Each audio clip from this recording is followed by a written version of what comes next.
Hey, what's up guys? So let's take a look at the Escort M2 dashcam that attaches to the side of your Escort windshield mount radar detector. And the main appeal of this dashcam is the fact that you can add a dashcam to your existing radar detector to give you not only the radar protection, but also the dashcam protection too. That said, the dashcam itself, it's actually pretty lackluster. I would definitely say it's subpar relative to most dashcams on the market. That said, the appeal here is the fact that it can integrate with your radar detector to give you one mount and one power cable here for both the radar and dashcam protection. And so with that said, let's take a closer look now here at this M2, including its different features, its video quality, and how it compares to a traditional dashcam to see whether or not something like this makes sense for you. Now starting off, let's take a closer look here at the design of the M2. So it's basically designed to attach to the mount here of your Escort radar detector, and it's going to give you a 1080p front-facing dash cam. There are no add-on dash cams for like interior or rear recording. It's just going to be this singular front-facing dash cam. You can see the power cable comes right in here to the side of the M2, and then there's a pass-through cable which goes into the side of the radar detector.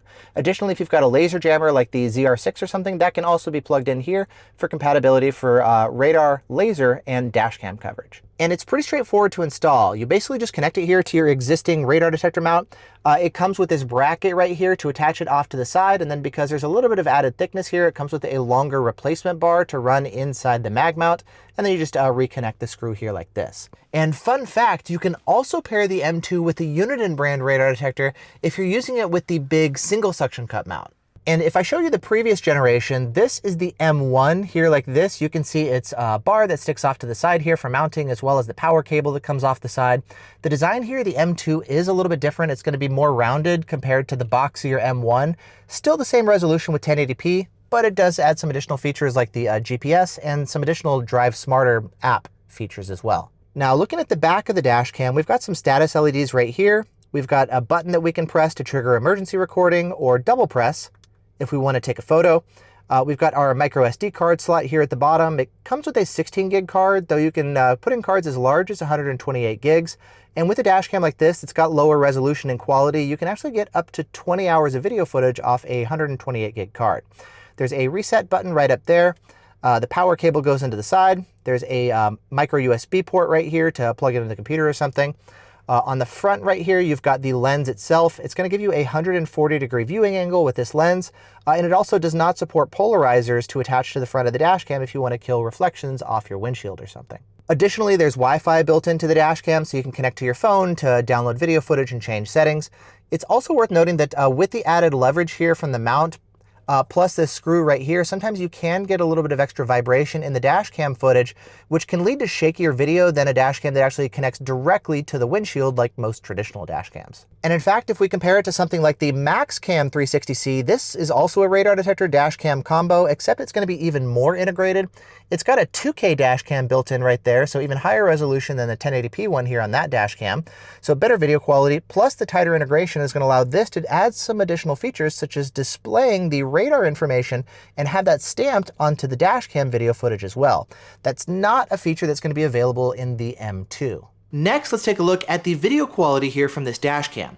Now, it records at 1080p and 30 FPS. It's not a 2K dash cam, it's not a 4K dash cam, it's just 1080p. And so for that reason, it is going to struggle when it comes to detail capture, such as recording faces or license plates. It's really kind of best suited to just giving you a general overview of what's going on while you drive. For example, in case of a crash, did you run a red light or did the other driver run the light? Did you actually stop at a stop sign? Things like that. Now, it can capture details like license plates, but due to the low resolution, you do have to be pretty close in order to do that. Additionally, it offers WDR, but not HDR. And so for that reason, when it comes to capturing license plates at night, it's definitely going to be struggling more than most other dash cams that are out there in the market that do offer HDR. Furthermore, because the mount can introduce some vibrations into the dashcam footage, that extra shakiness can make it that much harder to make out details and freeze action while you're driving. Now, the M2 also supports parking recording as well. It offers motion detection as well as impact detection. And the idea is if you've got it plugged into a power source, it's always on even when your car is off. After 5 minutes of being parked, it's going to automatically switch over to parking recording. Normally, the dash cam is going to be in a waiting state, and then if it detects motion, it's going to wake up and start recording in case somebody walks up to your car to key your car, or if there's a hit and run or something like that. Now, to enable the impact detection and parking recording mode, you do have to use the G-sensor option available in the app, but there's only one G-sensor option, and it's not in the parking mode options. It's basically tied to the driving recording. Now, traditionally with dash cams, you've got a G-sensor for driving in case you get in a crash or something, and then you have a separate G-sensor for parking recording, how much of an impact is going to be required to trigger the dash cam for parking recording mode. Now, I personally like to have the G-sensor turned off while driving so it doesn't record every pothole and speed bump that I hit. But with the M2 here, you basically have to turn the G-sensor on or off altogether. You don't have any control of separately controlling driving and parking recording G-sensors. Now, it's not going to give you buffered parking recording to record before any motion or impacts are detected, but it does do a reasonable job of waking up after the motion is detected and then begin recording. Now, my biggest complaint about it though is actually the lack of proper battery protection and voltage management. Traditionally, dash cams are designed to monitor the car battery and shut themselves off before you fully drain the car battery so that you can actually restart your car next time you start driving. The M2 though lacks a lot of this capability. There actually is no ability to monitor the voltage of your car battery and then shut it off after it drops below a certain level. The only option that you have here is basically a timer to shut it off after a certain point after several hours so that it doesn't continue recording. Now, you can always have it shut off after something like 8 hours or something, but without the voltage management, you're probably going to want to drop it down to less. Additionally, the UI here is really clunky, so you have to like one by one kind of tap on screen and wait for it to process and update on the dash cam. It's not like you have a drop down menu where you can just choose the hours and it just pushes that to the dash cam. So the UI here is not great, and the features that are really important are actually missing in the first place. Now, Escort's hardwire solutions do not have the 3-wire parking mode option for the dash cam to know when you're switching between driving and parking recording, and so normally for your radar detector, you would wire it into an ignition triggered power source that turns on and off with the car. But if you're going to use it with the M2, you actually have to switch the wiring so you maintain battery power even when the car is off, which means your radar detector is also going to stay on and draw power from your car battery even when you turn off the car. And so for that reason, you are going to want to use the option in the radar detectors that shuts off after like an hour or two, for example. However, the radar detector will not power back on the next time you restart your car because it's no longer an ignition triggered source. And so you're going to have to manually turn on your radar detector every time you restart, something that you don't have to do if you're not using the M2. Now, to configure the dash cam, you're going to use the Escort Drive Smarter app that's available for Android and iOS. It's going to allow you to go in and change the different settings in the dash cam.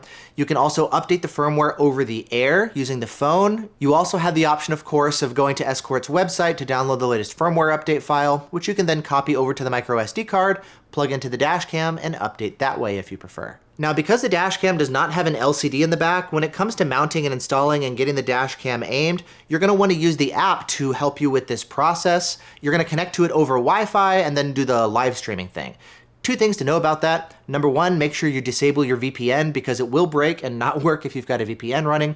And number two, it's actually a very slow process to get it to connect over Wi-Fi. And so you are going to have to be patient here with getting it connected. Now, Escort also advertises the M2 as a cloud-capable dash cam, but it's really not a cloud-capable dash cam.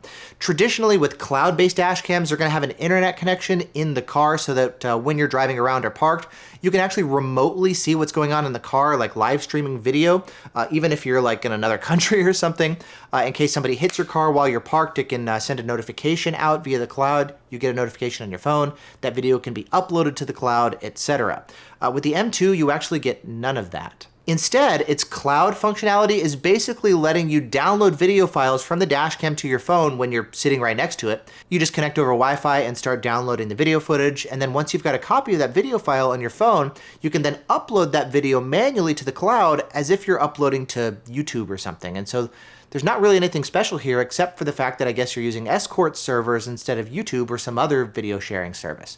Furthermore, I actually haven't been able to get it to work. I found that the upload process will actually hang when I'm trying to upload, and if instead of using the cellular connection in my phone to upload the video footage, I try using Wi-Fi instead, that also hangs and doesn't let me upload at all. The cloud uploading stuff here is not really implemented all that well, and it's not really all that useful in the first place. If you really want to upload a video to the internet or something, just upload to YouTube or some site like that. You don't really need cloud functionality here on the M2.